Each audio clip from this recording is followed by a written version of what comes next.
We start in Bucha outside Kyiv, a city that bore the brunt of Russia's initial invasion. For survivors of alleged war crimes there, Christmas is especially difficult.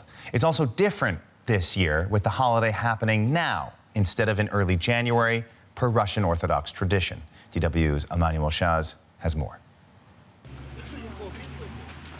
It's a grey and rainy Christmas day in Bucha, and residents who have come back to the city after Russian occupation will not celebrate as usual. I was not really in the mood to celebrate Christmas, but now that the lights are back on in our apartment, my mood also lifted up.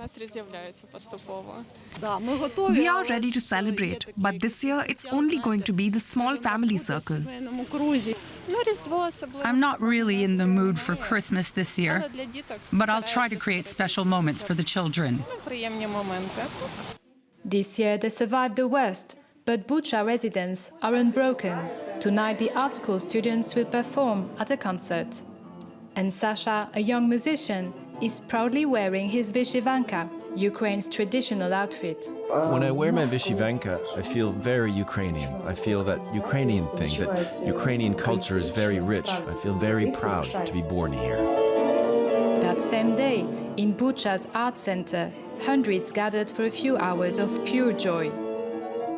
Sasha, who hopes to become a professional pianist, brings some magic on stage.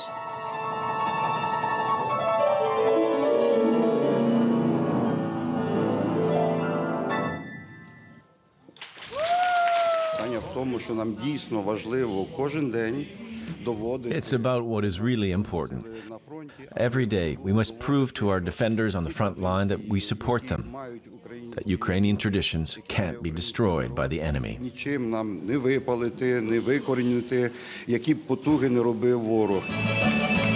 Liberated from the Russian occupiers, Bucha's youth proudly showcases Ukrainian culture.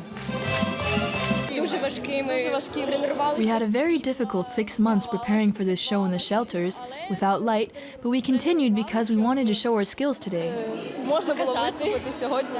Especially during the war, a concert like this is important. The children of Bucha also received presents from the city's foreign supporters, bringing much-needed relief after a difficult year.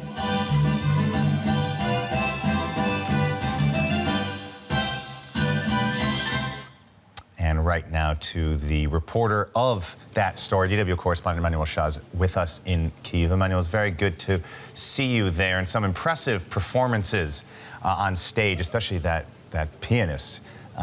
But many people where you are, do they seem to be embracing this change from Orthodox Christmas?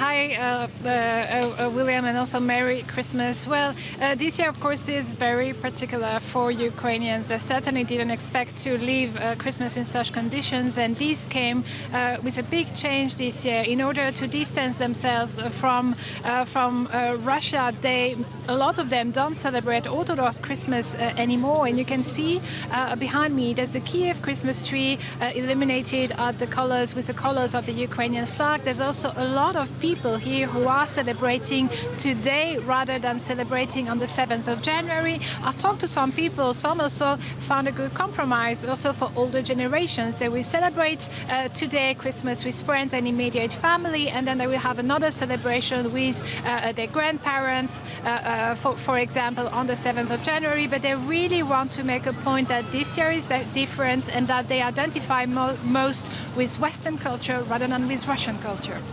I think no one can argue with having more reasons to celebrate, more days to celebrate, especially in those circumstances. We heard earlier President Zelensky's Christmas address. It was quite defiant. How have people there been responding to it? People are really, they rally behind their president. They have been doing so since the beginning of the war. And we heard Volodymyr Zelensky saying that Ukraine and Ukrainians weren't waiting for a miracle, they were creating one. And that very much, embodies what Ukrainians have been up to all over this year. Remember, like when the war started, people were saying, and even some experts were saying, that Ukraine would be crushed quite quickly. Russia itself said that it would win the war in 3 days. We are over 300 days of this war. Ukraine is still standing. Ukraine is still resisting, even under very difficult circumstances with millions of people deprived of electricity in the dead of the winter, but they are still standing and they are very, very resilient.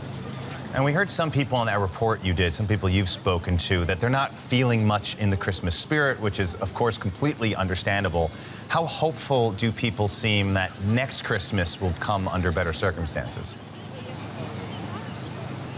Well, people have to be optimistic if they want to survive this situation. It's very hard, of course. Every day there's air red alerts. Every day there are strikes. Yesterday, Kherson was hit. Many, many people died. Many people were injured, and that's a daily, hazard here in this war. People are dying every day. Civilians are dying every day, but they keep being very hopeful. They keep trusting their army as well. They keep trusting people on the front lines. So there is a lot of optimism within the Ukrainian society that they will eventually win this war. Emmanuelle Chaze there in Kyiv, a happy and safe Christmas to you as well. Thanks very much.